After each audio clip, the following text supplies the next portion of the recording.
नमस्कार प्रेक्षकांनो, स्टार प्रवाहावरील घरोघरी मातीच्या चुली या मालिकेच्या आगामी भागात आपण पाहणार आहोत की मार्क्समॅन हा जानिकीला फोन करतो आणि जानिकीला बोलतो, जर तुला तुझ्या आईला भेटायचं असेल तर तिला सोडवायचं असेल तर मी सांगेन त्या पत्त्यावर एकटी आहे. जर तू दुसऱ्या कोणाला सांगशील तर मग तुझी आई कायमस्वरूपी तुला सोडून जाईल.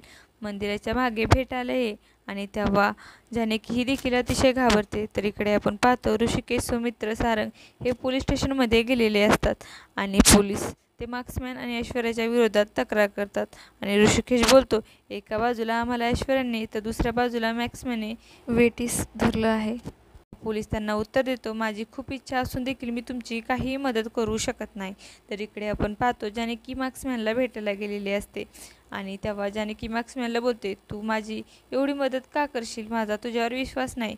जर तू माझ्या आईला सोडवणार असशील तर मग तुला या बदल्यात काय हवं आहे? त्यावेळेस मार्क्समॅन बोलतो, मला रणदिवेची प्रॉपर्टी, सर्व पेपर्स हवे आहे. सर्व प्रॉपर्टीचे पेपर हे माझ्या नावे करून हवे आहे. आणि तेव्हा जानकी देखील खूप मोठा धक्का बसतो. आता येणाऱ्या भागामध्ये जानकी ही आपल्या आईला सोडवण्यासाठी रणदिवेच्या प्रॉपर्टीचे पेपर्स मार्क्समॅनला देणार का, हे पाहणं अतिशय रोचक ठरणार आहे. तुम्हाला जर आपला व्हिडिओ आवडला असेल तर चॅनलला लाईक, शेअर आणि सबस्क्राईब करायला विसरू नका. धन्यवाद.